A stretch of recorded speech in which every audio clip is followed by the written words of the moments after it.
Joining us now to discuss one of his races is Pastor Jackson Lehmeyer. Also with us, TW Shannon.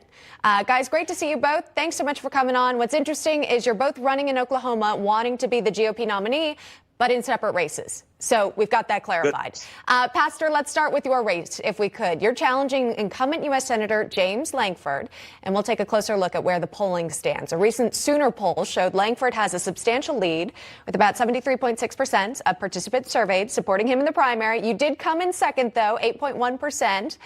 Saying they would support you. So, sir, what's your plan to sort of defy the odds? Why do you think voters should choose you?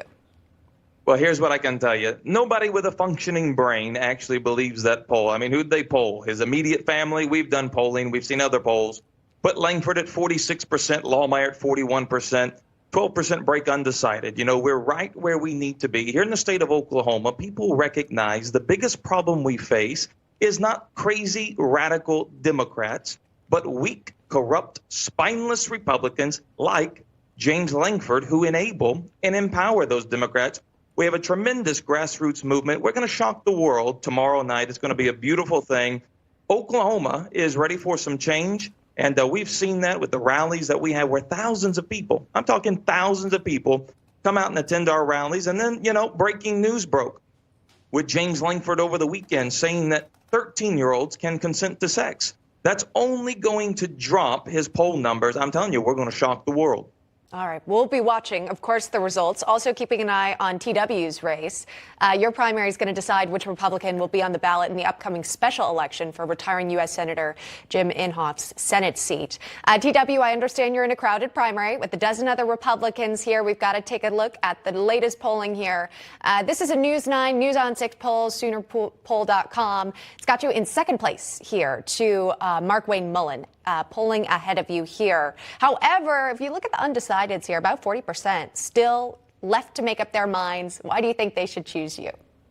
Well, listen, I'm a Christian, I'm a conservative, and I'm a capitalist, and that makes me the Democrat Party's worst nightmare. We've been crisscrossing the state, all 77 counties, taking our message of really how do we push back against the woke media, the woke corporations, and frankly, the woke Democrats who are trying to redefine who America is. Listen, America is the world's greatest last hope. And then we have to have leaders who can stand up to the radical agenda of the far left who's trying to really, if you think about it, they're coming after our children. And the truth is, we have to have an America First candidate. Listen, when I was Speaker of the House, I lowered taxes. I was able to reform our welfare system, requiring a 20-hour work week. And we know that on Tuesday night, voters are going to pick the America First candidate. We've been very blessed in this election. Now, with 12 people, as you mentioned, we've had one drop out, so there are 12 of us now. More than likely, this is going into a runoff, and we're looking forward to a very strenuous debate once we get into the runoff.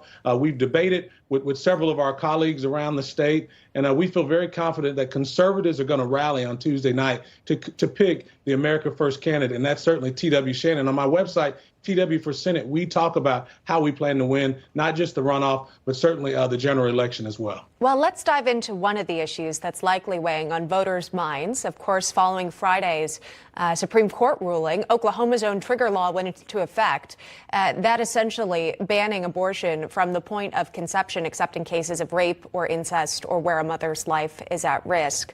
Pastor Jackson, I'll go to you first. What are your thoughts on, of course, the historic ruling and now where the state of Oklahoma stands on the matter of abortion access, limiting it so much so?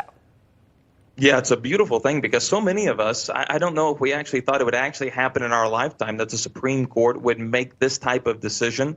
And so now it's in the hands of the states, and the battle is there. It's a state-by-state matter, and I'm very thankful, and I'm sure TW is as well, that we live in a state that supports life, that we live in a state that values life. And so in the state of Oklahoma, within our borders, I am very optimistic that we are going to be moving the needle in the right direction. So it's a beautiful thing. And now what we've seen, though, is that the party of death, the Democratic Party, they are unbelievably upset that babies are not just going to be killed at convenience any longer in certain states. And that doesn't mean all states, but in certain states.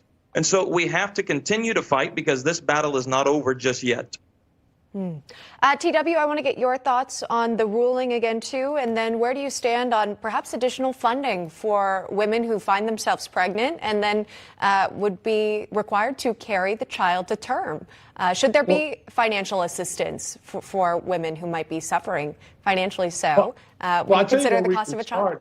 Sure. You bet. I've got a great idea. I mentioned this on my Twitter just a couple of days ago. I'll tell you where we can start. There's over $600 million that the Democrats and politicians in Washington, D.C. send to racist organizations like Planned Parenthood. We can defund and abolish Planned Parenthood today, and we can use that money to secure our schools and also to make sure that mothers who choose life, that they have the options for adoption and for foster care. We've got a lot of work to do as conservatives, but the good news is we see that the Supreme Court made the right decision in returning this to the state, but our work doesn't end there. We need a federal ban on abortion. Listen, I know that there are some issues about the Constitution and how we address it. I think even if we had an amendment to the Constitution where we were calling and recognizing that you can't have liberty, you cannot have the pursuit of happiness until you first have life. I'm very proud that Oklahoma is a pro-life state, but our work is just beginning because we know that the radicals in Washington, D.C., they're going to stop at nothing to continue the abortion mills. Big Abortion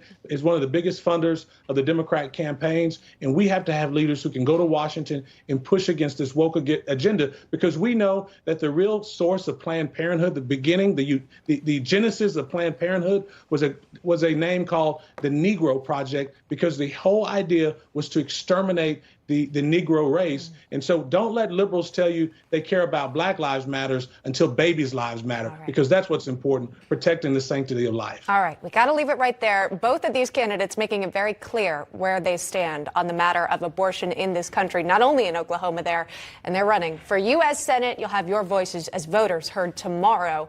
Pastor Jackson Lohmeyer and TW Shannon, thank you both for coming on. Appreciate your time today. Thank you. Thanks.